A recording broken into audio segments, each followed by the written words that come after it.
KT court ಇತ್ತು ಬೆಳಗಾವಿ ಮುಗಿಸ್ಕೊಂಬಂದು ಬೆಳಗ್ಗೆ 11 ಗಂಟೆ ಕರೆಕ್ಟಾಗಿ ಧಾರವಾಡ ಹೈಕೋರ್ಟಿಗೆ ಹೋದೆ.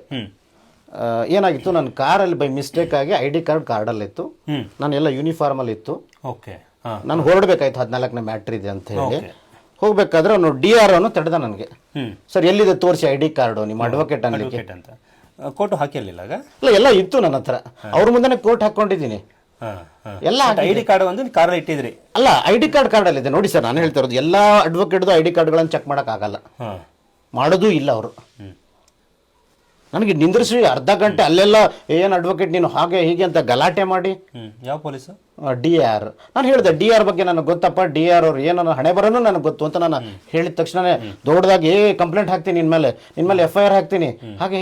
ಅರೆ DRಗೆ ನಿಮಗೆ FIR ಹಾಕೋ ಪವರ್ ಇಲ್ಲ, ಒಂದೇ ಒಂದು ಮಾತು ಅಂದಿದ್ದಕ್ಕೆ ನಾನು ಕರ್ಕೊಂಡು ಹೋದ್ರು. ನಡಿ ಹೋಗೋಣ ಅಂತೇಳಿ ಎಲ್ಲಿ ಜಡ್ಜ್ ಮುಂದೆ ಕರ್ಕೊಂಡು ಹೋದ್ರು. ನಾನು 14 ಕಿಲೋಮೀಟರ್ ಇದ್ದು ಬರ್ತೀನಿ, ಮೆಮೋ ಮೂವ್ ಮಾಡೋ, ಪೋಸ್ಟಿಂಗ್ ಆಫ್ ಮೆಮೋ ನಾಳೆ ಕೋರ್ಟ್ ಇದೆ. ಇಲ್ಲ, ನಾನು ಕರ್ಕೊಂಡೋಗಿ ಸಾಹೇಬ್ರ ಮುಂದೆ ನಿಂದ್ರಿಸಿ ನನಗೆ ಹೇಳಿಸಿ, ನಾನು ಒಂದೇ ಮಾತು ಹೇಳಿ, ಸಾಹೇಬ್ರ ನಾನು ಅಡ್ವೊಕೇಟ್ ಅಲ್ಲ ಅಂದ್ರೆ ಇವತ್ತು ಪ್ರಾಕ್ಟೀಸ್ ಬಿಟ್ಟು ಹೋಗ್ಬಿಡ್ತೀನಿ. ಅವ್ನೇನು ಮಾಡ್ತಾರೆ ಕೇಳಿ ಪೊಲೀಸ್ ಅಂತೇಳಿ. ಇಲ್ಲ ಸರ್ ನನಗೆ DRಗೆ ಹಣೆ ಬರೋ ಗೊತ್ತು ಅಂತ ಹೇಳಿದ್ರು ಇವರು. ಅಲ್ಲ, ನಾನು ಓದಿದ್ದೀನಿ ಪೊಲೀಸಲ್ಲಿ ಯಾರು ಬರ್ತಾರೆ, ಲ್ಯಾಂಡ್ ಆರ್ಡರ್ ಅಂದ್ರೆ ಯಾರು ಬರ್ತಾರೆ, DR ಯಾರು ಬರ್ತಾರೆ, CR ಯಾರು ಬರ್ತಾರೆ, ಅದನ್ನೇ ಸಾಹೇಬರು ಅದನ್ನೇ ಹೇಳಿದ್ರು. ನೋಡಪ್ಪ ನಿನ್ಗೆ FIR ಬರೋದಿಲ್ಲ ಅಂದಿದ್ದಾರೆ, ಬೇರೆ ಏನು ಹೇಳಿದಾರೆ ಅವ್ರು ನಿನಗೆ? ಇಟ್ಸ್ ರೈಟ್ ಅಲ್ಲ?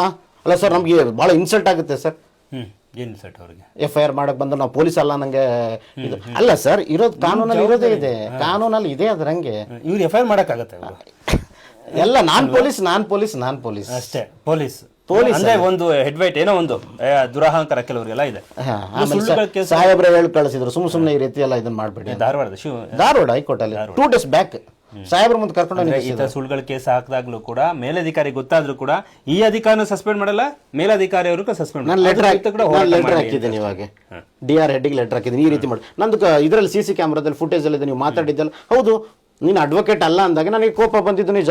ನಾನು ಸಾಹೇಬ್ರ ಮುಂದೆ ಹೇಳಿದೆ, ಒಂದು ನನ್ನ ಜಾತಿ ಬಗ್ಗೆ, ಎರಡದು ನನ್ನ ಧರ್ಮ, ಮೂರದು ನನ್ನ ವೃತ್ತಿ. ಯಾರು ಮಾತಾಡಿದ್ರು ಸಹ ನಾನು ಗೆಟ್ ರೆಡಿ ಟು ಫೈಟ್, ನಾನು ರೆಡಿ ಇದ್ದೀನಿ. ಯಾರಿಗೂ ಅದು ಅವ್ರವ್ರಿಗೆ ಇರುತ್ತಲ್ಲ ಸರ್, ಖಂಡಿತ ಅಲ್ವಾ? ಹಾಗಾಗಿ ಅಲ್ಲಿ ಬರೀ ಒಂದು ಎಂಟ್ರೆನ್ಸ್ ಒಬ್ಬ ಅಡ್ವೊಕೇಟ್ ಒಳಗೆ ಬಿಡ್ಲಿಕ್ಕೆ 18 ವರ್ಷಗಳ ಮೇಲೆ ನಾನು ಪ್ರಾಕ್ಟೀಸ್ ಮಾಡಿದ್ದೀನಿ. ಧಾರವಾಡ ಕೊಟ್ಟು ಯಾವಾಗ ಓಪನ್ ಆಯ್ತು ಅವತ್ತಿಂದನೇ ನಾನು ಕಾಲಿಟ್ಟಿದ್ದೀನಿ ಅಲ್ಲಿ. ಅಂಥವನಿಗೆ ನೋಡಿಬಿಟ್ಟು ನೋಡಿಲ್ಲ ಅಂತ ಅಷ್ಟೊಂದು ನೀವು ಸ್ಟ್ರಿಕ್ಟ್ ಆಗಿ ಮಾಡುವಂಥವ್ರು ನೀವು ಇಲ್ಲಿ ಕಾಲು ತುತ್ತಳ ಬಲಿಯಾದವ್ರು ಕಾಣಲಿಲ್ವಾ ನಿಮ್ಗೆ? ಕಾಣಿಸ್ಲಿಲ್ವಾ? ದಿನ ನೋಡಿ ಪ್ರಾಮಾಣಿಕರಾಗಿದ್ರೆ ದಿನಕ್ಕೆ ಒಂದೊಂದು ಸ್ಟೇಷನ್ 100 ಕೇಸ್ಗಳು ಬಿದ್ದಿವೆ. ಸುಳ್ಳು ಕೇಸ್ಗಳ ಹಾಕಿ ಕಳಿಸ್ತಾ ಇದ್ದಾರೆ ಸರ್. ಅದಕ್ಕೆ ಅದ್ರ ಬಗ್ಗೆ ಎಲ್ಲರೂ ಗೊತ್ತು, ಅವರು ಕೂಡ ಗೊತ್ತು, ಆದ್ರೂ ಅವ್ರಗಳ ಮೇಲೆ ಕ್ರಮ ಆಗಲ್ಲ. ಅದ್ರ ಬಿದ್ದರೂ ಕೂಡ ಹೋರಾಟ ಮಾಡಿ ಅಂತ ಅಷ್ಟೇ. ನೋಡಿ, ಯಾವುದೋ ಪಕ್ಷಕ್ಕೆ ಮಾಡೋದು, ಯಾವುದೋ ಇದಕ್ಕೆ ಮಾಡೋದು, ಪ್ಯೂರ್ಲಿ ರಾಜಕೀಯ ಬಿಡಿ. ನೀವು ಮಾಡ್ತಾರೆ ಯಾವುದೇ ಪಕ್ಷ ಯಾವುದೇ ಇದಕ್ಕೆ ಮಣಿಬೇಡಿ. ಇವ್ರೆ ನಿಮ್ಮ ಸ್ವಂತದ್ದನ್ನು ನೀವು ನೋಡ್ಕೊಳ್ಳಿ. ನಾಳೆ ಯಾವ ಪಕ್ಷದವರು ನಿಮ್ಮಿಂದ ಬರಲ್ಲ, ಯಾವ ಪೊಲೀಸು ನಿಮ್ಮಿಂದ ಬರೋದಿಲ್ಲ, ಯಾರು ಬರಲ್ಲ ನಿಮ್ಮಿಂದ. ನಿಮ್ಮದನ್ನು ನೀವೇ ನೋಡ್ಕೋಬೇಕು ಅಷ್ಟೇ. ರೌಡಿ ಶೀಟ್ ಹಾಕೋದು ಇವರೇಗಳೇ, ಹಾಕ್ಸೋದು ಇವರೇ. ರೌಡಿ ಶೀಟ್ಗಳನ್ನು ಕೂಡ ಕೆಲವರು ಹಾಕಿದ್ದಾರೆ, ಅದನ್ನೆಲ್ಲ ಕ್ವಾಶ್ ಮಾಡ್ಕೊಂಡ್ ಬಂದಿದ್ದೀನಿ ನಾನು ಹೈಕೋರ್ಟ್ ಅಲ್ಲಿ. ಈಗ ಅವ್ರಿಗೇನು ಸಸ್ಪೆಂಡ್ ಆಯ್ತು, ಅವಾಗ ಯಾಕೆ ಈ ಜನ ಹೋರಾಟ ಮಾಡಲ್ಲ? ಯಾರು ಮಾಡಲ್ಲ.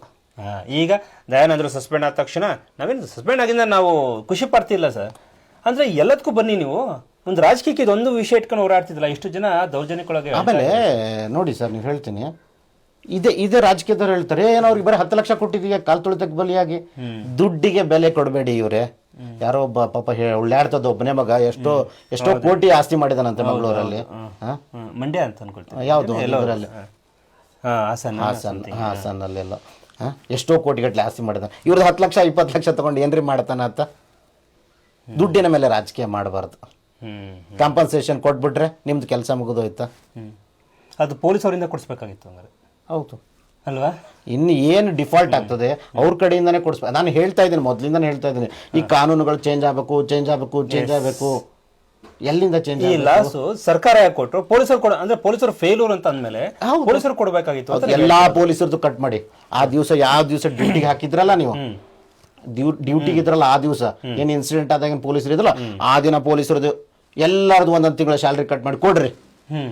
ಅದು 1 ಲಕ್ಷ ಆಗ್ತದೆ, 1 ಕೋಟಿ ಆಗ್ತದೆ, ಕೊಡಿ. ಅವಾಗ ಬುದ್ಧಿ ಕಲಿತಾರೆ ನೆಕ್ಸ್ಟ್. ಹೌದು, ನನ್ನ ದುಡ್ಡು ಹಾಳಾಗ್ಬಿಡುತ್ತಲ್ಲಪ್ಪ. ಗೌರ್ಮೆಂಟ್ ದುಡ್ಡು ತಗೊಂಡು ಗೌರ್ಮೆಂಟ್ಗೆ ಕೊಟ್ಟರೆ ಉಪಯೋಗ ಇಲ್ಲ. ನಮ್ಗಳ್ದೆ ಎಲ್ಲ ಇದೆ ದುಡ್ಡು. ಯಾರ ಕಡೆಯಿಂದ ಅವರಿಗೆ ತಪ್ಪಾಗಿದೆ ಅವ್ರ ಕಡೆಯಿಂದ ಕೊಡಿಸಿ. ಈಗೇನು ಸಸ್ಪೆಂಡ್ ಮಾಡಿದ್ದೀರಲ್ಲ, ಓಕೆ, ಅದನ್ನ ಡಿಪಾರ್ಟ್ಮೆಂಟ್ ಅಲ್ಲಿ ಎನ್ಕ್ವೈರಿ ಕಂಡಕ್ಟ್ ಮಾಡಿ ಅವ್ರದ್ದೇ ಇದರಲ್ಲೇ ಕೊಡಿಸಿ ನೀವು. ಎಲ್ಲಾರ್ದು ಸ್ಯಾಲ್ರಿ ಕಟ್ ಮಾಡಿ, ಒಂದು ವರ್ಷದ ಕಟ್ ಮಾಡಿ, ಎಲ್ಲಾರ್ದು ಗೊತ್ತಾಗುತ್ತೆ ಅವ್ರಿಗೂ ಕಷ್ಟ ಅಂದ್ರೆ ಏನು, ಒಂದು ಜೀವದ ಬೆಲೆ ಏನು ಅನ್ನೋದು ಗೊತ್ತಾಗ್ಬೇಕು ಅವ್ರಿಗೆ ಅಲ್ವಾ.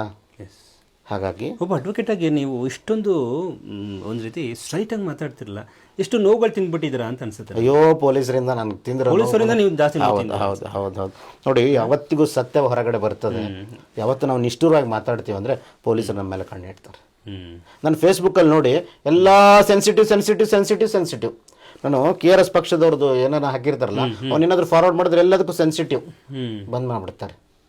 ಆಮೇಲೆ ಒಂದು ಜಡ್ಜ್ಮೆಂಟ್ ಒಂದು ಸಾಹೇಬ್ರದ್ದು ಒಂದಿದೆ, ಮೋಸ್ಟ್ಲಿ ಬಿಹಾರ್ದೋ ಏನೋ ಒಂದು ಕೋರ್ಟಿಂದು, ನಾನು ಫೇಸ್ಬುಕ್ಕಲ್ಲಿ ಹಾಕಿದ್ದೆ. ಅದರಲ್ಲಿ ಯಾವಾಗ ಬೇಕೋ ಪೊಲೀಸರು ಕರ್ಕೊಂಬಂದ್ಬಿಡೋದು, ಯಾವಾಗ ಬೇಕೋ ಅವ್ರು ಕೊಟ್ಟು ಕಳಿಸ್ಬಿಡೋದು ಅಂತ ಹೇಳಿದ್ರು.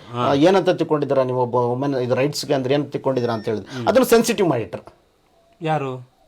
ಯಾರು ಮಾಡ್ತಾರೋ ಸೈಬರಲ್ಲಿ ಮಾಡ್ತಾರೆ ಅದು. ಹಾಗೆ ಜನ ಸ್ವಲ್ಪ ಕಲಿಬೇಕು. ಕೆಲವೊಂದು ವಿಷಯ ಕಾನೂನು ಈಗಲೂ ಕೂಡ ಬದಲಾಗಬೇಕು. ಈಗ ಹೇಳಿದೆ ಈ ಥರ ಇನ್ಸಿಡೆಂಟ್ ಆಗೋದಕ್ಕೆ ಕಾರಣ ಯಾರು, ಅವ್ರುಗಳಿಂದ ಏನು ದಂಡ ಹಾಕುವಂಥ ಕೆಲಸಗಳಾಗಬೇಕು ಹೊರತು ಸರ್ಕಾರ ಕೊಡುವಂಥದ್ದಲ್ಲ. ಹೌದು ಅಲ್ವಾ. ಬಟ್ ಎನಿವೇ ಸರ್, ತನಿಖೆ ಆಗಲಿ, ಸರ್ಕಾರ ನಿಜಕ್ಕೂ ಇದರಲ್ಲಿ ತಪ್ಪು ಮಾಡಿದೆ ಅಂದರೆ ಸರ್ಕಾರದವರು ಕೂಡ ತಲೆದಂಡ ಆಗಬೇಕು.